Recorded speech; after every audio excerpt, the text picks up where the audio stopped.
Okay, so I am the Trans Trekkie, and right now, I gotta tell you, I'm kind of feeling like Tom Hanks from the movie Big. The scene where he's in the corporate meeting and he's got the building transformer, and he's like, I don't get it. I don't get it. And you're probably wondering, what don't you get? More specifically, the Super 7 reaction series of figures. I don't get it. I mean, clearly, this is going for some sort of. I mean, if we just, like, pull this forward here, clearly we're going for. Obviously, this is meant to evoke the old Kenner branding. Obviously, meant to evoke that look from the old Kenner Star Wars figures. It has the same articulation, which you get. The head can turn. You get hips and shoulders, and that is it. And that is it. So what we have here is just a bizarre piece of memorabilia that does not make any fucking sense whatsoever.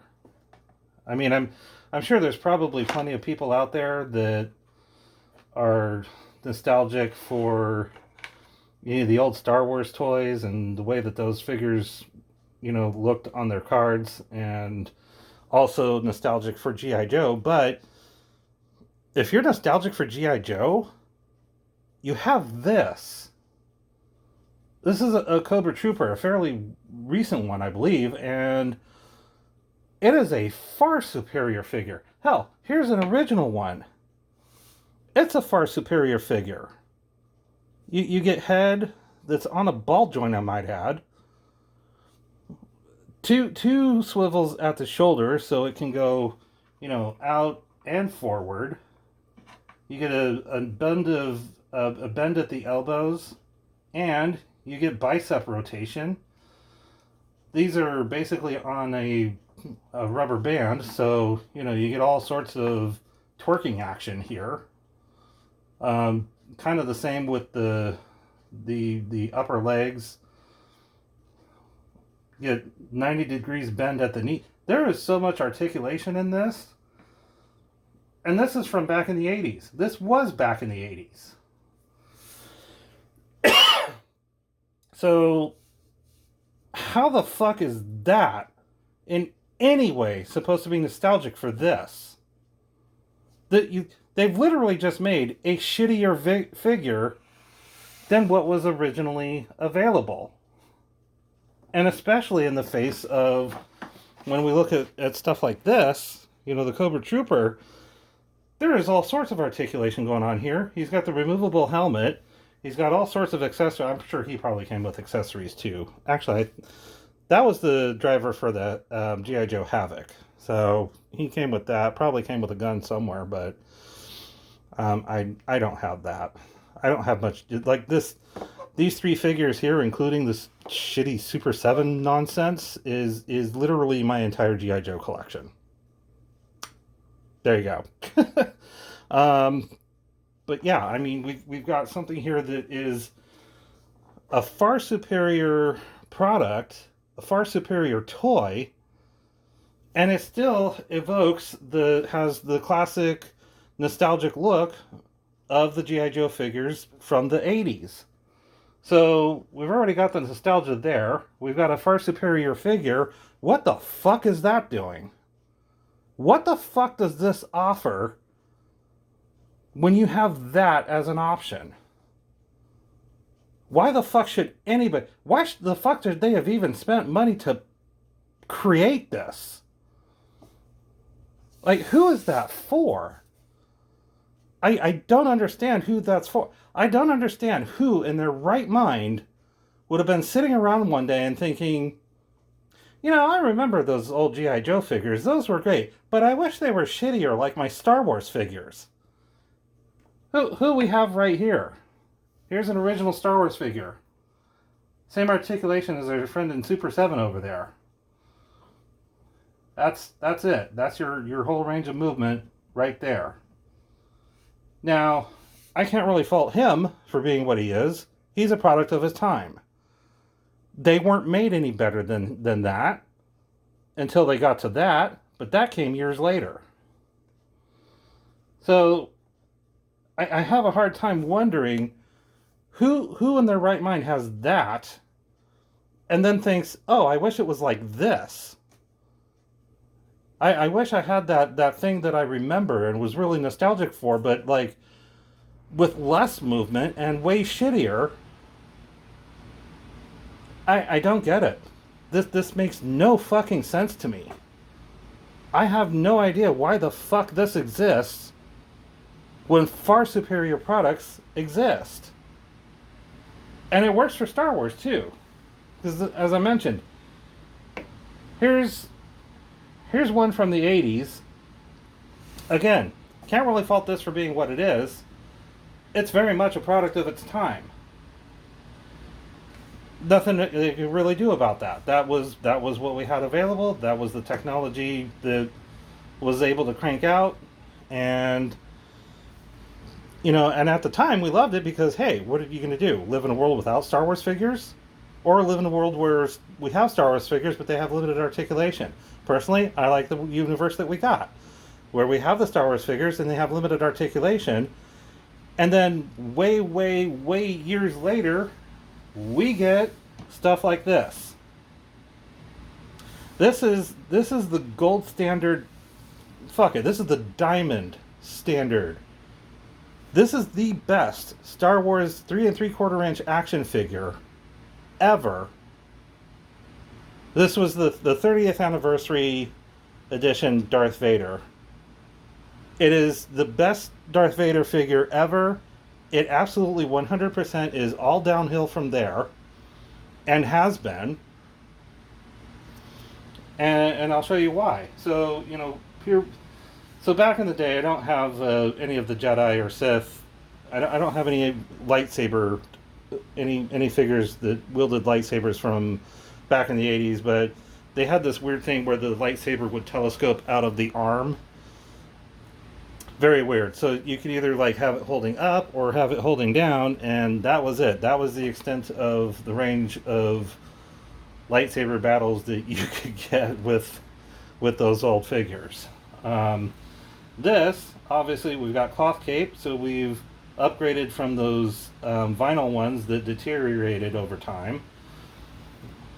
Head swivels. Arm goes up and out. We have bicep swivel. We have bend at the elbow. We have wrist articulation. And he can hold his lightsaber. There is also waist articulation. Legs can come out that far. We got bend at the knee. We got a swivel at the knee. We got bend at the ankle. And we got swivel on the ankle. Oh, yeah, here's the other thing this thing does. That is why it will never be better than any others, because the helmet is a full 3-piece helmet like it is in the movie. So, top part comes off. We got the top inner part of the mask. The mask comes off. And I'm going to try and get this in close enough.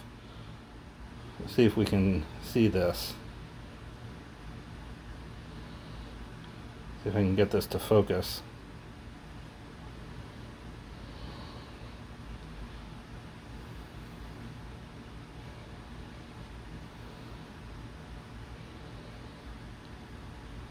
Yeah. So you can see it's painted. Like the connection points on the helmet are painted. So there's that much detail. And then underneath we've got Vader's head.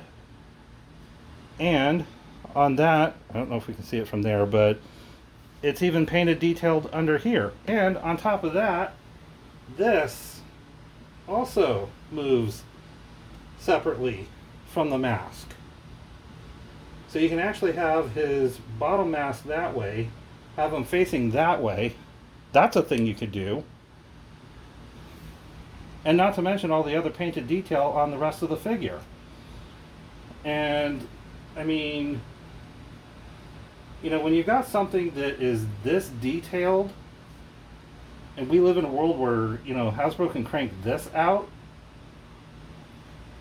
I have to wonder why. And I get it, sometimes people are nostalgic for stuff. That doesn't really, that's not what I don't get about this. But, I mean, when you've got something this detailed, of course, this is going to be the standard. You know, this is going to set the tone for what can be done and what, frankly, should be done. Now, on top of this, he also came with the best Obi-Wan Kenobi ever, Dead Obi-Wan, complete with a boot print where he can actually step on them. In fact, let's just go ahead and do that. We can, so we should.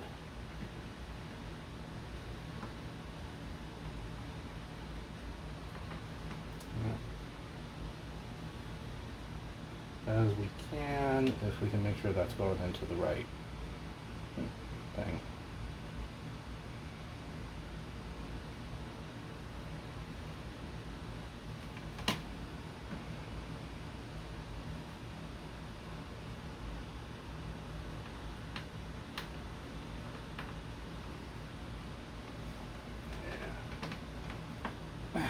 You kidding me?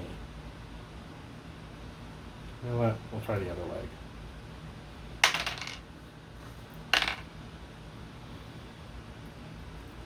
Now, obviously, as you can see, this figure is not without its problems as well. Most notably, the fact that his helmet will pop off at a moment's notice. But there we go. We got him. We got him stepping on Obi-Wan. So we'll go ahead and put his helmet back on.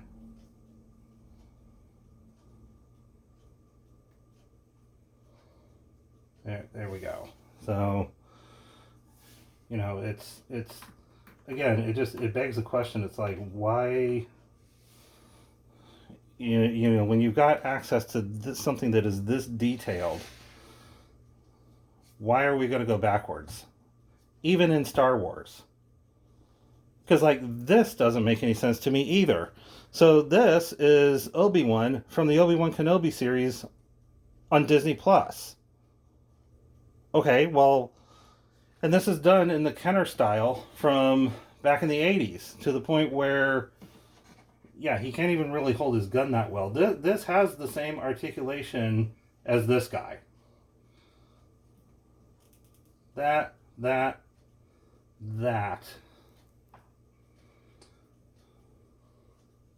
it. That's your articulation. On a figure made in probably the last, like, 2 years. Like, what the fuck? So, just to be fair, let's compare him to another Obi-Wan Kenobi. Okay, so this one at least has a cloth robe, which is decent. Obi-Wan here has wrist articulation. Shoulders can go out. Shoulders can swivel up. Bicep rotation. Elbow joints.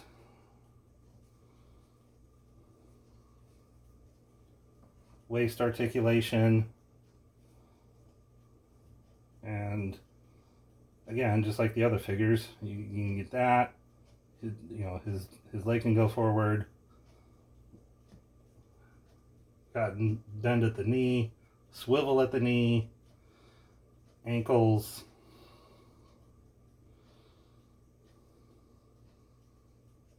Is that ankles?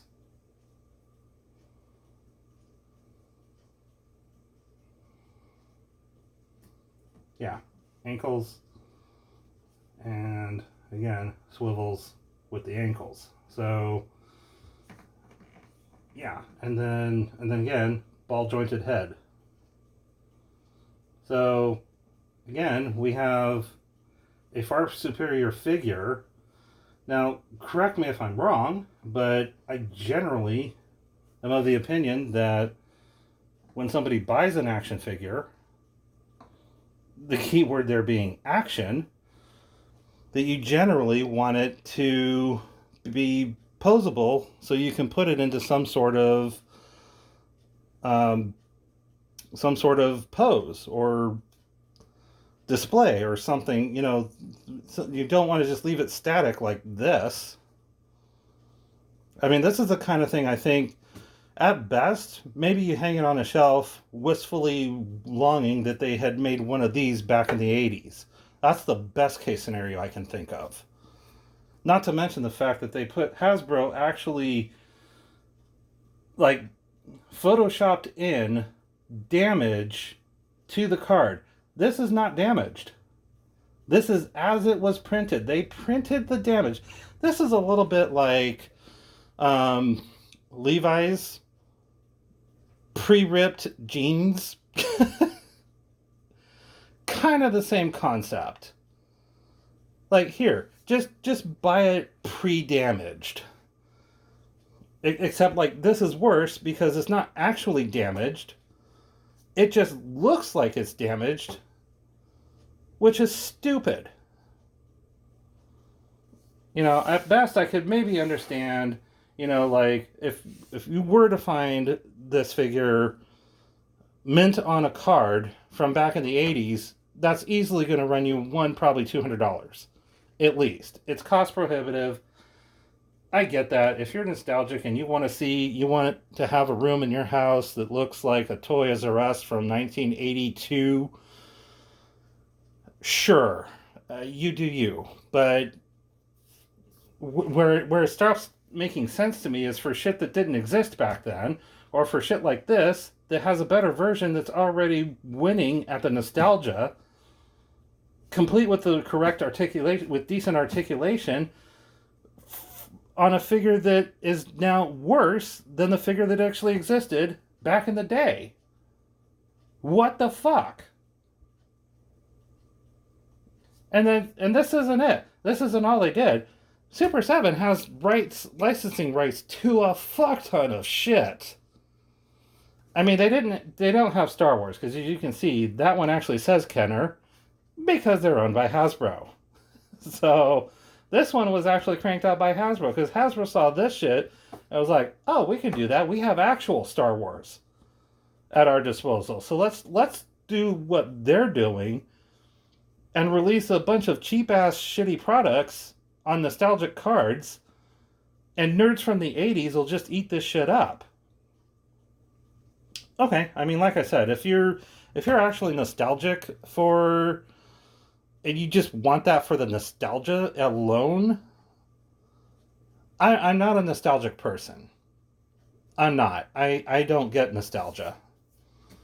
You know, if you're going to ask me, because I had a Darth Vader back in 1980, you know, when, you know, the first Star Wars figure, like, would I want to get that figure over this? No. This is the pinnacle. This is the figure I wish I had back in the 80s.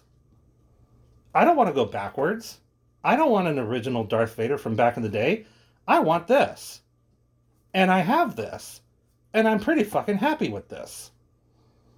And since I have this, I have no fucking reason to want that. Or any variation of that. So that can just go fuck off, motherfuckers. Fucking goddamn it.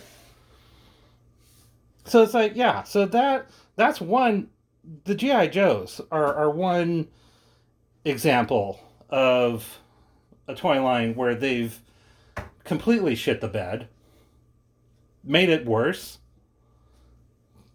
But in case you haven't noticed, I've also got a Masters of the Universe figure here. This is an original Fisto. Giggity. The articulation on this, not a whole lot better, but still better than that. I mean, yeah, we've got, you know, he can turn his head. He can move his arm up and down. There's waist articulation, but it is on a spring. But at least it's on, you know, at least it's there. The leg actually can get a pretty decent range of movement here at the hip. Nothing below the hip, but with that hip articulation, I mean, you can actually, you can even still make him look like he's running. Allegedly. Anyway. Alright, well. You could hold him in place and make him look like he's running. It's a thing you can do. You know, there's more of a range of movement there than on this pile of fuck. And they made figures for Masters of the Universe. So basically they just took like a line that actually was pretty decent to start off with, relatively speaking, and again, made a shittier figure on a card back that, quite frankly, we've already got nostalgia for that. Yeah. I bought this in the last month. This looks just like the way it did back in the 80s. Again, totally one-upping Super 7 in the nostalgia department. Oh, and the Sorceress figure has way more articulation. Yeah, here she is. Yeah, she's even got articulated wings. Ball jointed head, although on her the bird parts kind of hinder that a little bit. Arms, shoulders are on a joint here that, you know, can go out and up, and, you know, we've got the swivel here and the elbow bend. We've actually got a swivel at the wrist, so you can do that and do that. Waist, legs can go up that far, go out like that. So you can do the full splits. You can go forward and bend the knee. That can rotate. At the boot, we've got rotation. At the ankle, we've got rotation and a swivel. So when I have access to this, and I can get that many more poses out of this, it again begs the question, you know, if I can get this, if I can get her to stand, she can stand. There we go. So when I have access to this, why the fuck am I going to want to buy this that looks like that? I don't get it. This already does this. The nostalgia is superior in the nostalgia. It's superior in articulation. It's a better toy. The money is definitely better spent on this than on anything from them. I don't get why. I don't even get how Super 7 is still in business. Honestly. You know, you're cranking out shit like that. And I've talked to a G.I. Joe collector, and I asked about this. Now, to their credit, apparently they've actually started producing new O-ring figures like this for figures that never made it into the original line. That makes sense. That I understand. That's a good idea. But this can fuck right the fuck off. I just don't understand, like, where in this was the Venn diagram of people who are nostalgic for the lack of articulation in the original Star Wars toys and wanted the original Star Wars packaging aesthetic, and G.I. Joe collectors who both wanted those in the same thing. Where is that Venn diagram? I imagine that is pretty fucking tiny. And they based almost their entire business model off of that. Again, based off of that alone, I have to wonder how the fuck they're still in business. And they've done this for everything. They've done this for Star Trek, for He-Man, G.I. Joe, as seen here. Transformers. There's Transformers ones of these. Are you fucking kidding me? I mean, as a Transformers fan, we're not too big on Transformers that don't transform to begin with on the best days. But then you crank out shit like that? Fuck right the hell off. And then, and then it goes even further down the rabbit hole, because then there's also, they have these things for, like, bands. Like, I was at the store where I actually got this from. They had one for the band The Misfits. Again, Misfits fans nostalgic for old 80s Star Wars figures, packaging, and articulation. Where's that Venn diagram? That has got to be even fucking small. There's like maybe 2 people. There's maybe 2 alive humans on Earth that are gonna want to that are fucking gonna want that. And okay, great. Crank out the 2 of them, I guess. I don't know. And I'll admit, look, I have a few things that definitely fall into the questionable who is this for category. One of my favorite games, my second favorite game in the history of ever, is the original Dark Souls.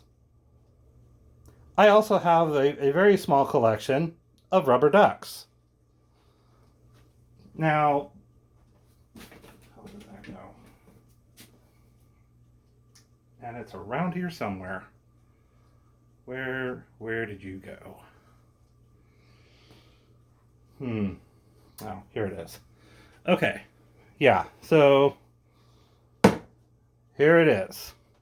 That is a Dark Souls rubber duck. Again, and now even I have this, and I'm very happy with it, and this is a thing that I'm glad exists.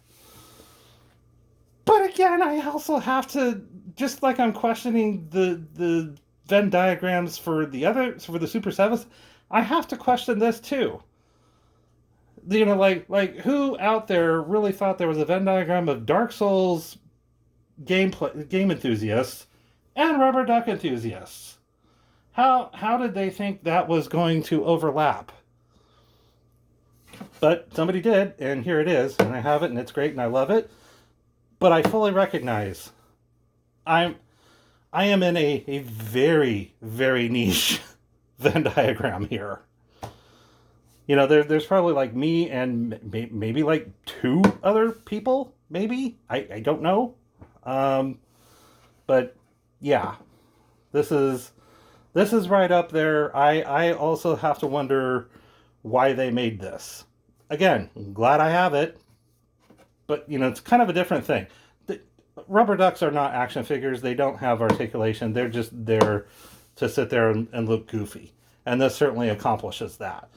This has a functionality to it, a functionality aspect to it that is just... I think it's because of that. I think that's why, like, I can look at something like this and be like, okay, that's kind of a goofy one-off, weird little thing. But then I look at something like that and I'm like, why the fuck does that exist? And who even, like, even if you are in the Venn diagram for that, I still don't think that would appeal to anyone. Because, again, it's the functionality of it. Great articulation, shit articulation. Doing great nostalgia? Yeah, fine. Okay, this is doing good for the nostalgia too, I guess. Minus this Star Wars-esque blue patch back there.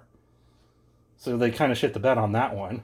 So, yeah, I I do not understand the appeal of the reaction line, like any of it. As like Tom Hanks said, I don't get it. So anyway, that's my epic rant about how Super 7's reaction line is just complete shit and shouldn't exist. Feel free to at me in the comments. And if you enjoy seeing me swear and rant about shit, feel free to support this on Patreon. Patreon.com/transtrekkie. And if I start getting patrons and we start growing the channel, we can start doing things like live chats and, take polls on future content. Maybe you guys can start suggesting videos that you want to see me do. And yeah, so that's it for today. I will see you in the next one.